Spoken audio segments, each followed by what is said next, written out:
Digo, hoy hablábamos un poco más temprano y decíamos, bueno, a mí por lo menos me cautivó mucho más este micro, ¿cómo se llama? Ahora se llama este producto audiovisual que lo hiciste con tu voz en off, con imágenes captadas con tu celular, Sebastián.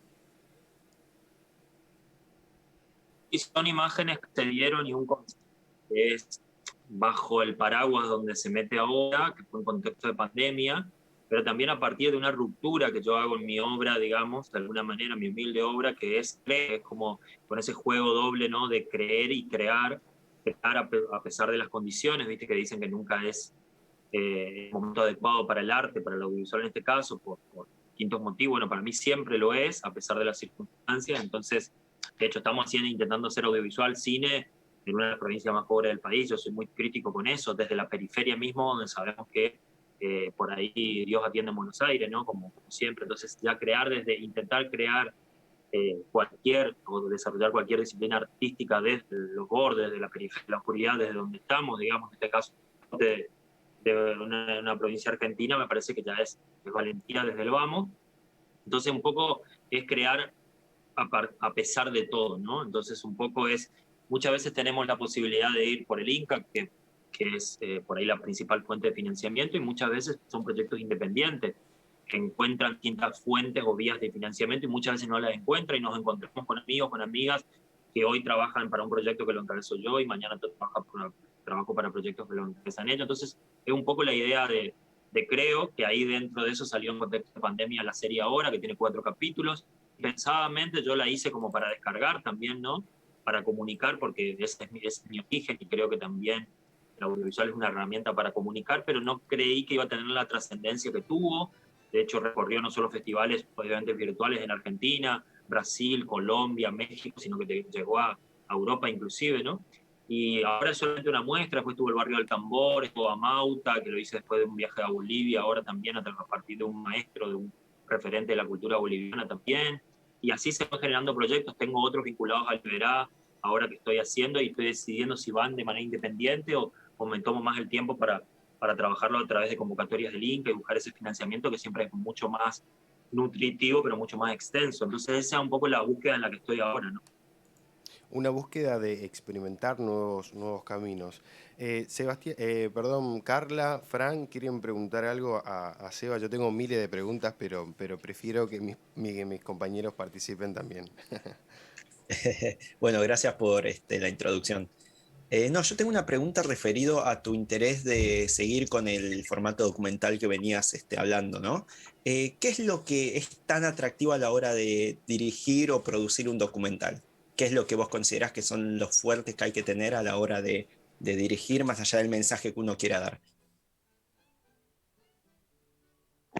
Parece mi carrera, mi humilde carrera, que ahora cumplió, no sé, ahora se cumplió 10 años del primer documental que lo hicimos estudiando comunicación social, que es sobre las ruinas jesuíticas, cumplen 10 años, y antes comencé haciendo Memoria de la Sangre, se llama ese documental, que ahora hace poco cumplí 10 años de su estreno, ¿no? Y ahí sumarle 3 años más de investigación y comencé yo haciendo un poco de televisión, digamos, periodismo social. Ese año, si querés, tienen que ver con contar historias que no se cuentan. Y no, ya estamos en un lugar estratégico, ¿no? Un lugar de esto que decía, los márgenes, la periferia. Estamos contando desde ahí. Y encima, si ahí podemos encontrar, romper el centralismo que muchas veces nosotros nos quejamos de Buenos Aires fundamentalmente, o de Rosario, de Córdoba, que ahí funciona la industria televisiva, publicitaria, cinematográfica. Entonces, si eso no queda en la capital correntina, digo capital correntina porque yo vivo en Corrientes Capital, si cuento solamente historias desde ahí, estoy de alguna manera replicando el modelo ese del cual me quejo. O no me parece bien, no me parece justo. Entonces, ya ampliar eso y trascender las fronteras de Corrientes Capital, para mí es un segundo escalón, si querés, un segundo desafío. Y ahí, si una vez transportamos o sobrepasamos o traspolamos, estaba por decir, pero es traspasar esa frontera en un tercer orden, para mí sería contar historias que por ahí no se cuentan. Por el motivo, porque incomodan a alguien, porque no están contadas, porque hay un discurso hegemónico que va por otro lado. Me parece que esa es por lo menos mi búsqueda, ¿no? Siempre intenté eso, ¿no? O cosas que por ahí se decían que no iban a ofrecer como otra verdad. La verdad o la realidad que ofrecen mis documentales en este caso, o los documentales de lo que formo parte, no quiere decir que sea la verdad o la realidad, es una mirada más, pero es una distinta a la que se venía contando. Entonces, mi búsqueda va por ahí. No sé si hay una fórmula. Yo sigo experimentando. A mí me gusta mucho lo etnográfico porque tiene que ver con mi formación por ahí, ¿no? Mi tesis documental con la que yo me recibí en la licenciatura de Comunicación Social en la Universidad Pública se llama El Santo de los Cambá y tiene que ver con investigar una fiesta popular que fueron años de investigación para un documental que dura 30 minutos, digamos, convivir con la gente y muchas veces llegar sin filmar, ver qué les pasa, ver si puedo filmar o no, entrar como en ese círculo sagrado, en ese ritual, y de ahí ver qué surge, ¿no? Y entonces es mucha convivencia, obviamente sorteando las distancias de que yo fui varios años y en distintos momentos, pero los etnógrafos cuando comenzaron, no sé, el origen de alguna manera del cine documental tiene que ver con meses, años literales, digamos, para sacar documentales de pocos minutos, porque en ese momento obviamente los medios de reproducción o de realización no lo permitían. Digo, salvando esa distancia intento eso. Entonces la búsqueda siempre está, pero me gusta ese contacto permanente con la gente, de poder...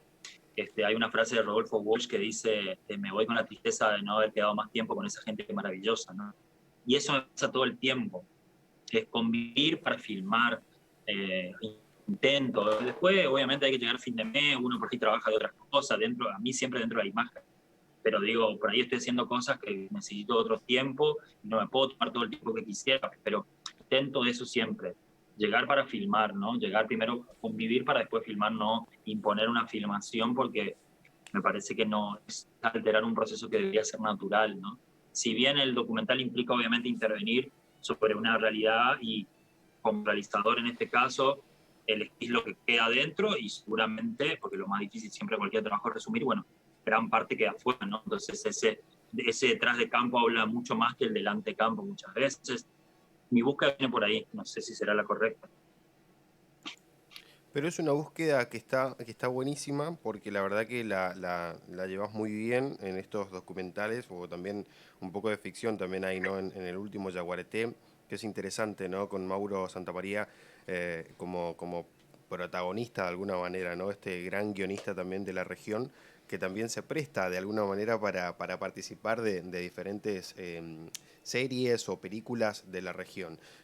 Con respecto al Santo de los Cambá, justamente en el barrio del Tambor, que lo lanzaste el año pasado, la verdad que justamente es esa investigación, ¿no? La que venís, de la que hablaste, ¿no? De ese documental, ¿no? Sí, tiene que ver con eso. Es un poco esta búsqueda, digamos, de alguna manera el santo de los Cambá fue el origen. Yo me metí en la temática afro, empecé a investigarla por también esto que decíamos, ¿no? Lo oscuro que hay, ¿no? De eso de invisibilizar algo, y si algo está invisibilizado es porque hay intereses más hegemónicos que intentan invisibilizarlo y se han bueno, hegemonizado a lo largo de la historia. Entonces esa búsqueda comenzó con el santo de los Cambá, que después lo continuó, si se quiere, ahora con el barrio del Tambor, que es misma fiesta de San Baltasar, en realidad el mismo tema, porque la fiesta de donde surge el Santo de los Cambás en el Patel, en un paraje cerca de Goya, y después el barrio del Tambor es acá en el barrio Cambacuá, un barrio negro de Corrientes, que era lo más despreciable de la sociedad unos años atrás, y ahora el barrio negro de Corrientes, porque tiene nada más ni nada menos que Alcora del Paraná, entonces también esa disociación de donde eran cuevas de negro antes, ahora hay edificios que uno no los podría pagar ni siquiera en alquiler, entonces también ese contraste. Entonces, esa búsqueda tiene que ver también con eso. A mí la temática afro, la religiosidad popular, que no es otra cosa que justamente el pueblo que ha elegido de alguna manera en qué creer, a mí me fascina mucho y viene con esto también de lo independiente que te decía. Y nombraba el último Yaguareté. El último Yaguareté tiene una base documental, porque en realidad es algo que yo tengo investigado, no lo filmé como documental, pero en realidad era un ensayo y calzó de alguna manera un documental que en una línea de financiamiento que le alargó el Inca, y por eso le hicimos ficción, pero en realidad el último Yaguareté en su origen es la extinción del Yaguareté, donde gente en el interior todavía asegura, he grabado un montón de testimonios, que nunca se fue el Yaguareté de Corrientes. Hay ese imaginario colectivo que el bicho estuvo ahí, pero nunca se fue. No hay esos 75 años de ausencia real, digamos, que la ciencia nos dice. Entonces, que tiene una base documental. Yo hice una prueba, hermano, el último Yaguareté, y porque tenía que ponerle esos márgenes o ese estilo de ficción, pero en realidad el proyecto es documental y en algún momento va a seguir, no sé si de manera independiente o más formal, pero el último no terminó, está comenzando de alguna manera, ¿no? En la búsqueda de historias, en la búsqueda de encontrar esas historias de cada región, también te encontraste con una directora y una cabeza, creo que fue también un poco la nueva generación del nuevo cine. Te encontraste con nada más y nada menos que con Lucrecia Martel. ¿Cómo fue esa experiencia de encontrarte y cómo la encontraste o cómo fue ese primer encuentro con Lucrecia? Y contanos un poco esa interna o esa detrás de escena que por ahí quizás muchos no conocemos por el hecho de que no estamos dentro de la producción y demás, pero ¿cómo fue ese encuentro con Lucrecia Martel? Sí, fue un impacto, y no solo con Lucrecia, si uno antes, yo venía ya haciendo más televisión, empezando con el cine de alguna manera, o lo que también es muy relativo al cine, entre comillas, ¿no? Pero venía acercándome más al cine, ya había hecho alguna historia breve, había participado y demás, y uno de afuera, las directoras más influyentes de ese tiempo, y siguen siendo latinoamericanas, y me quedo corto quizás, eran, y siguen siendo Paz Encina de Paraguay y Lucrecia Martel en Argentina, digo como lugar de nacimiento, pero han trascendido con creces la frontera. Entonces me tocaron las dos, primero con Paz, y en paralelo prácticamente, y un poco por catapultado por ejercicio de memoria, que fue el largometraje documental que filmamos con Paz, y también en la zona de Empedrado y Derqui, donde después se filmó Sama, el trampolín para llegar a Sama justamente, y fue trabajar en un mismo año o en un año y medio, porque fue un proceso largo, sobre todo Sama, porque estuve en el proceso embrionario de buscar las primeras locaciones, de cuando se estaba reescribiendo el guión, trabajar con las dos directoras más importantes en un mismo año. Entonces fue como, no sé, me desbordó completamente. Entonces ese doble juego, en un momento yo tengo anécdotas, tengo miles, pero para resumir, en un momento en la misma locación que habíamos elegido para ejercicio de memoria, que es una ex estación del ferrocarril en Derqui, en la localidad de Derqui, también estábamos buscando, ya habíamos elegido esa locación para ejercicio de memoria, donde se desarrolla la historia principal de la película, y estábamos buscando para Sama algunas que nos faltaban, y llegamos a esa locación, y en un momento se juntaron los dos equipos. Entonces en una casa, en un pueblo de Corrientes, en un pueblo de pescadores muy humilde, estaba todo resumido, el cine latinoamericano más importante, y más, te digo, porque en una locación, mirando locaciones, coincidieron Javier Leós, el último productor de Fabio, Lucrecia Martel, Paz Encina, Emiliano Torres, que la clavó en un ángulo con El Invierno, que es uno de los asistentes de dirección más importantes de Argentina, Fabi Tiscornia, la reina, digamos, la maestra de todas, Ruiz Pocas, Renata, la directora de arte que fue de Sama, de Brasil, Ruiz Pocas de Portugal. Entonces fue una bomba, una explosión, y yo en un momento no podía creer, digamos, que estaban todo eso alrededor, y yo estaba haciendo parte, así que como esa historia de miles. Y la primera vez que me llamó Lucrecia, que me llaman primero los productores, me contratan de alguna manera para ser el productor local, cuando todavía no tenían, cuando venían a ver el proyecto, a filmarlo a Corrientes de alguna manera, me llaman para un Zoom. Y cuando aprieto el Zoom, digamos, me comunico. Yo no pensé que iba a estar Lucrecia, inclusive pensé que iba a ser con Javier Leós, que fue el director de producción de Sama. Y cuando prendo la cámara, estaba Lucrecia delante y mirándome y mirándola. Y había sido que Javier, que era como el encargado de la conferencia, se fue a arreglar la cámara, entonces se movía la cámara, y Javier no estaba en plano cuadro, y estaba Lucrecia, y yo no sabía qué decirle, y obviamente le dije lo que le dice todo el mundo. Hola Lucrecia, te admiro, qué lindo, y no más, y bueno, ahí encontró Javier, y nos presentamos y qué sé yo, pero fue como muy bomba todo. Y después en general fue un gran laboratorio para mí, porque como trabajar con gente grosa y que vengan a tu casa de alguna manera, porque Corrientes es como mi casa, en general, digo, como concepto, que vengan y dejen todo ese talento, y se daba tanto la sinergia delante de cámara como detrás, no solo en Sama, sino en ejercicio de memoria también. Y fue como para mí eso, fue hacer escuela en todo ese tiempo, ¿no? Fueron 2 años, y sobre todo después como 4 meses o 5 seguidos, cuando se dieron los rodajes en paralelo casi de los dos, para mí una escuela que no me voy a olvidar nunca, ¿no? Es impresionante, la verdad que me quedo atónito porque te conozco, Sebastián, y la verdad que conocer esta otra parte de la historia con bueno, con Javier Leos, que también trabajó con Rodolfo Morto, la que venimos hablando hace varios programas ya de él, y también trabajó con Leonardo Fabio en lo último, en la última etapa. Francisco, ¿tenés algo por ahí? ¿Alguna pregunta para Sebastián? Sí, sí, como le decía cuando se cortó la luz, que para mí era un honor hablar con alguien que perteneció al trabajo de Lucrecia, encima Sama, que es una de mis películas favoritas. Bueno, ya hablamos de cómo se presentó la oportunidad y quería hacer un poquito hincapié, si bien diste pie en tu respuesta anterior, sobre qué cosas destacás a la hora de trabajar con figuras como Lucrecia, como Paz Encina y todo y tanta gente influyente, ¿no? En el área. Y se me viene lo primero la humildad, ¿no? La humildad de esa gente que siendo lo que es, en ningún momento no hubo distinción, a mí no me conocían, yo no tenía una gran trayectoria, digamos, como mi carrera recién comenzaba de alguna manera, y demás no me mezclé con las grandes élites de alguna manera del cine.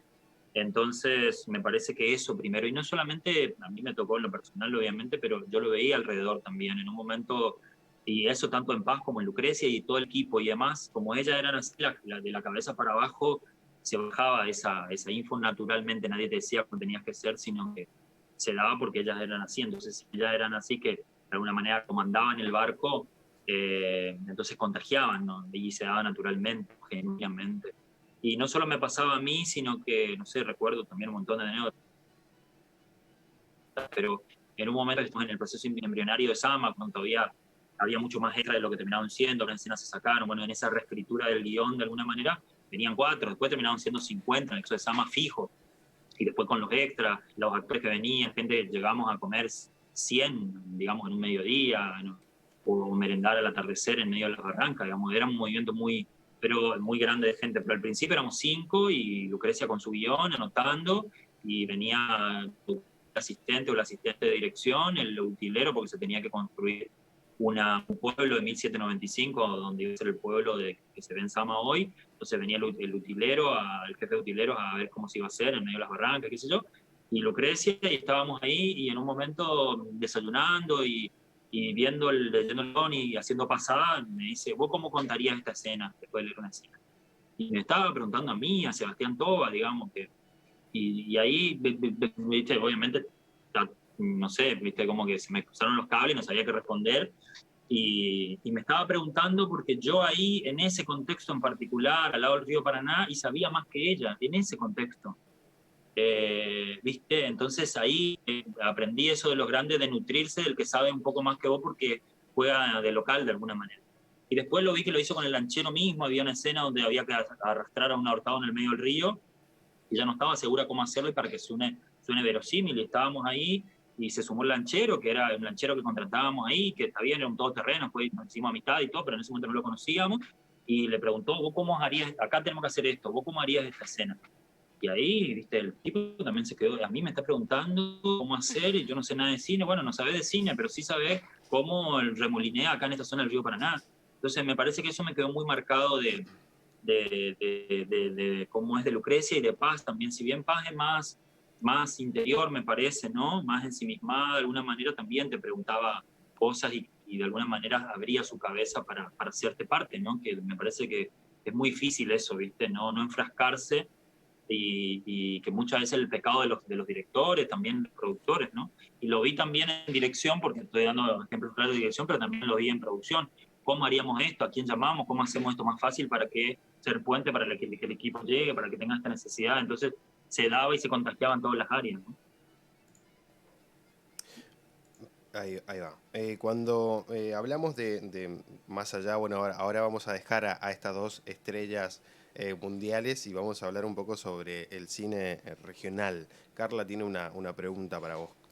Bueno, la verdad es que me parece sumamente interesante todo lo que nos estás contando, ¿no? Del detrás de escena, de las producciones que realizaste.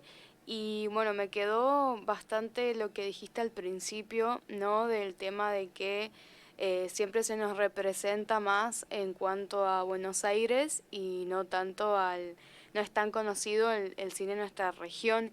y me parece que ahí radica también la importancia de nosotros como correntinos poder ser representados en el cine o en producciones. Nos sentimos por ahí orgullosos de poder ver producciones en donde hay personajes que hablan como nosotros, lugares que por ahí nosotros podemos llegar a transitar, en el cual nos sentimos cercanos. Me parece muy importante y por eso es también un orgullo que podamos tener producciones regionales. Y bueno, mi pregunta es justamente en qué situación, cuál es la situación actual de las producciones del cine regional, cómo va un poco el panorama, ¿no? Después de esta crisis, de esta pandemia y demás cosas, en qué se encuentra o cuál es tu mirada en torno a la situación actual. Sí, hay un punto clave, Carla, y te agradezco por la intro porque describe gran parte de lo que decías, ¿no? Eso de cómo hablamos, ¿no? De reconocernos con el otro, con las otras, con los otros. Me parece que, bueno, no quiero ser pesimista, pero siempre lo soy, y después voy a una reflexión, si quieren, al terminar, más optimista, pero es muy crítica y no es de ahora la situación del cine regional, y si nos suscribimos solamente al NEA y si hablamos de NEA, es crítica, que es lo que más cerca tenemos, y por ahí cómo trabajamos más articuladamente los realizadores y las realizadoras del NEA. Y Corrientes, dentro de ese NEA de las 4 provincias, Misiones, Chaco, Formosa y Corrientes, es la última en todo, porque no hay una política pública que fomente la cultura, que la apoye, en general la cultura y el audiovisual menos, ¿no? Misiones tiene un instituto de cine, tiene ley, Formosa tiene apoyos, tiene la ENER, ¿no? La escuela donde están saliendo grandes cineastas, y el Chaco tiene su departamento, al menos, ¿no? Después hay falencias como en todos lados. Corrientes no tiene nada de eso, nada, y no hay una política pública, y eso ha pasado siempre. Entonces es como una patriada, y no tendría que ser así, hacer una película en Corrientes, un cortometraje, un mediometraje. Entonces, y encima ahora hay demanda, ¿no? Hay demanda porque ahí está la FADIC, está la Facultad de Arte, donde hay una tecnicatura. Bueno, Jorge es parte de eso, sabe de primera mano, comunicación social. Yo vengo, digamos, hay partes también, hay privadas. Entonces hay como un requerimiento, la gente que estudia en la NEP también por ahí es de Corrientes. Entonces, estamos pidiendo pista. Entonces, es complicado porque no hay un apoyo estatal, entonces generalmente termina siendo una misión casi imposible producir en Corrientes. Entonces, ¿qué es lo que pasa? Y esta es una visión muy personal, pero lo sé porque ando todo el tiempo en la calle. La gente se deja de dedicar a hacer cine, televisión, audiovisual, y se dedica a hacer otra cosa porque no puede vivir de esto. Claro. No en este lema que ahora está, porque en Corrientes se está dando una movida, y ojalá de la cual soy parte, y ojalá que se mantenga, ¿no? Y podamos conquistar logros y derechos. Fundamentalmente es esto de que no es un hobby, es un trabajo para muchos. Es un trabajo para muy pocos de nosotros, justamente porque no hay una salida laboral, económica. Entonces el trabajo del médico está legitimado, el del abogado también, pero no el del comunicador social todavía, una carrera nueva, no, mucho menos el del director de cine, mucho menos el del productor. Entonces a las artes visuales le pasa lo mismo. Entonces es muy difícil. Pero sin embargo, y con todo esto negativo que les decía, sin embargo se sigue haciendo. Corrientes, los realizadores, las realizadoras de Corrientes han llevado Corrientes al mundo. En distintos festivales y en todos los continentes ha estado producciones de Corrientes donde se ha visto ese paisaje, donde se ha escuchado a esa gente hablar.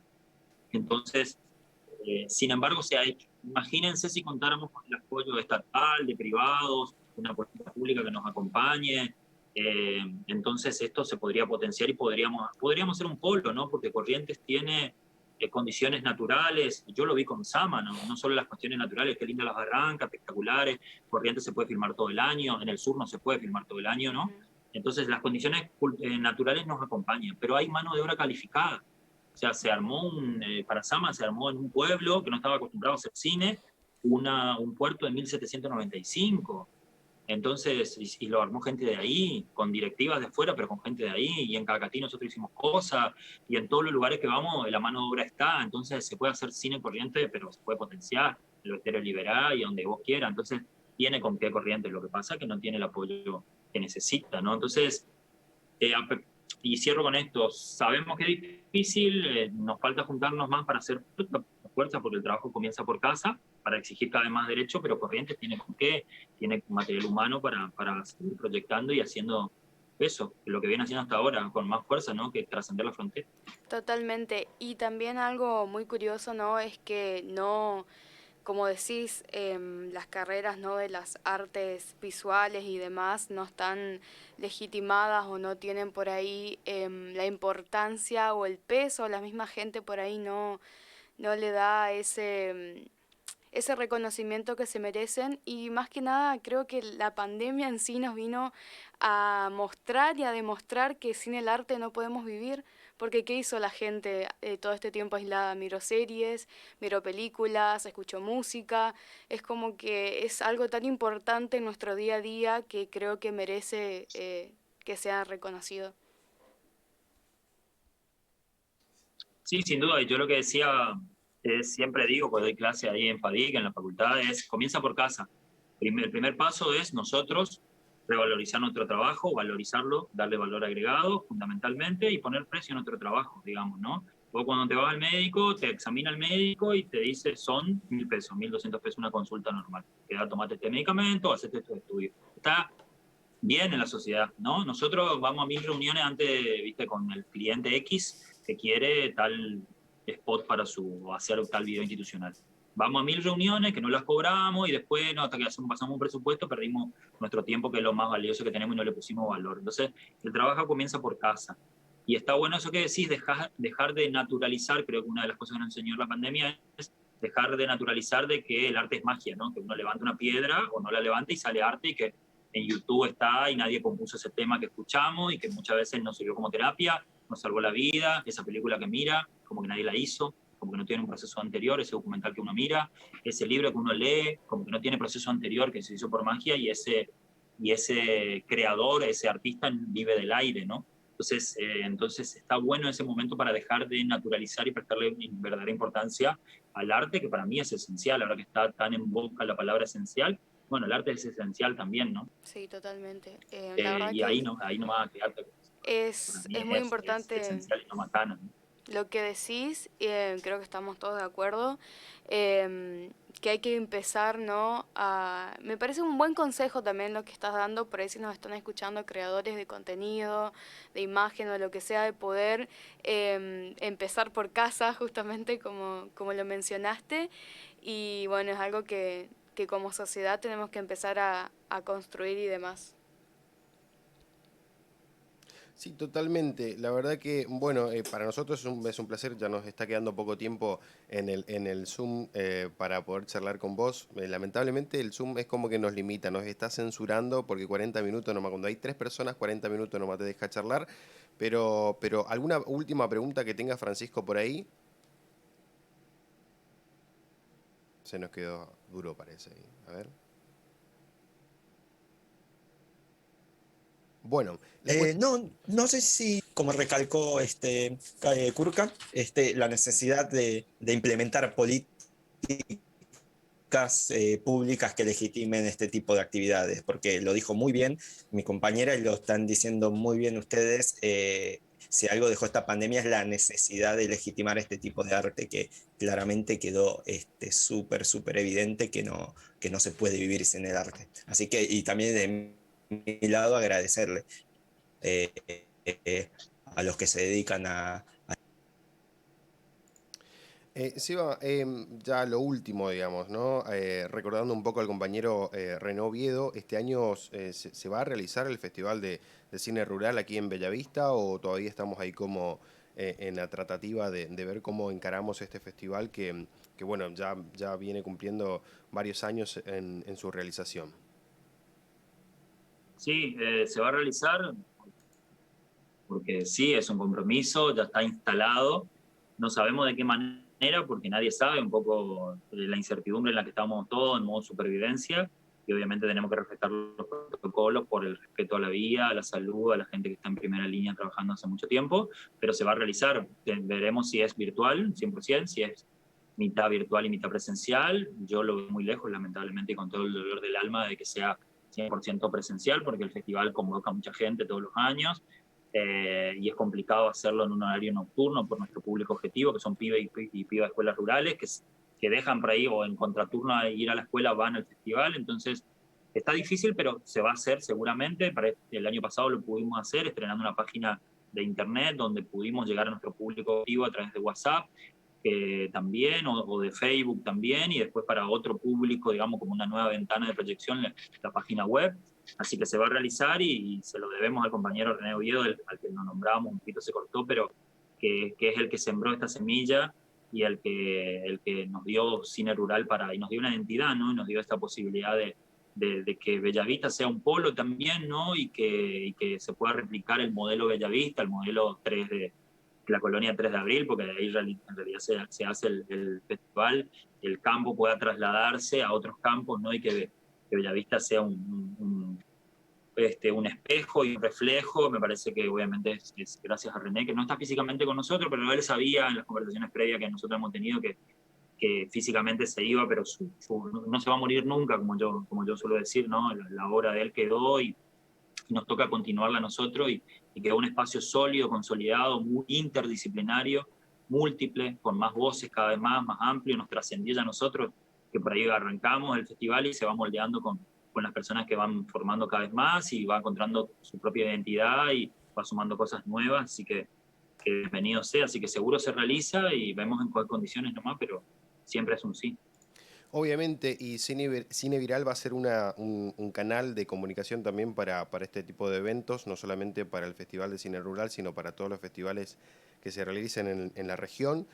Vamos a, obviamente, difundir todos los canales de comunicación para que se puedan comunicar algunos realizadores de otros lugares, por supuesto, para poder participar de este festival. Formo parte de la organización, pero bueno, me llena de alegría poder estar hablando del compañero René. Para mí siempre está y siempre va a seguir estando. Pero bueno, desde ya muchísimas gracias por esta comunicación, Sebastián. La verdad que me emociona muchísimo poder verte después de mucho tiempo, volver a verte por Zoom, por acá, por este medio. Y nada, desde ya muchísimas gracias por prestarte y por darnos estos 40 minutos de conversación con vos, porque sabemos que el tiempo en cine y en el mundo es plata. Así que gracias, Sebastián, gracias. No sé si quieren dejarle algún mensajito a Sebastián, nuestros compañeros acá en el estudio. Esta actividad.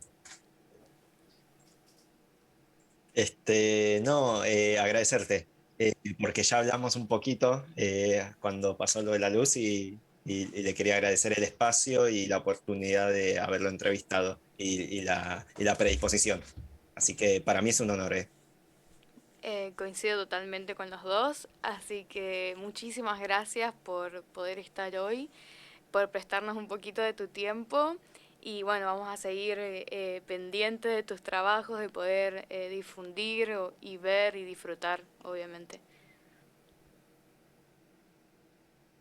Bueno, no, yo les agradezco a ustedes de ser parte de este humilde espacio, no tan humilde porque hay que celebrarlo, porque me parece que tener un programa especializado, no de cine o de audiovisual, digamos, no es poca cosa, hay que darle continuidad en el tiempo, que generalmente es lo más difícil para este tipo de proyectos, así que los aliento a que se dé, hacen una contribución muy importante, los he escuchado en otras oportunidades y de la manera que hablan, es porque saben de lo que están hablando, eso está bueno, y además acordarse siempre de lo regional como proyección es muy importante, ¿no? A partir de acá proyectarnos, entonces los felicito nuevamente, les agradezco por el espacio y contento y orgulloso de haber sido parte y de contribuir con lo que yo pueda desde mi humilde experiencia, ¿no? Que es lo que intento transmitir siempre, con aciertos, con errores, y lo último le dejo el chivo ahí en las redes sociales, @chaputoa en Instagram, y en YouTube también, Sebastián Chaputoa, y pueden encontrar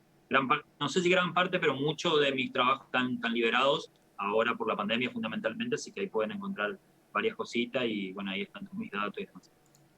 Ahí está, Sebastián Toa, muchísimas gracias nuevamente, vamos a estar nuevamente comunicados y vamos a volver a charlar porque la verdad que siempre hay mucho por charlar con vos, de algunos proyectos personales tuyos que todavía ahí están en proceso de de creación acá en los esteros de Liberá, pero bueno, nos quedamos sin tiempo, la verdad, desde ya muchísimas gracias. Nosotros vamos a conectarnos con las canciones aquí en Radio Seminare, aquí en Cine Viral, así que muchísimas gracias de corazón, Seba. Seguramente en minutos se corta la comunicación por acá, así que, pero si querés quedarte escuchando un poquito de canciones, no hay ningún problema. Vamos a escuchar a Tasí, aquí en Radio Seminare, una de las bandas sonoras que ha estado en la cautiva, ¿no? Así que vamos a escucharla a esta banda de la región. A ver, nos encontramos ahora sí.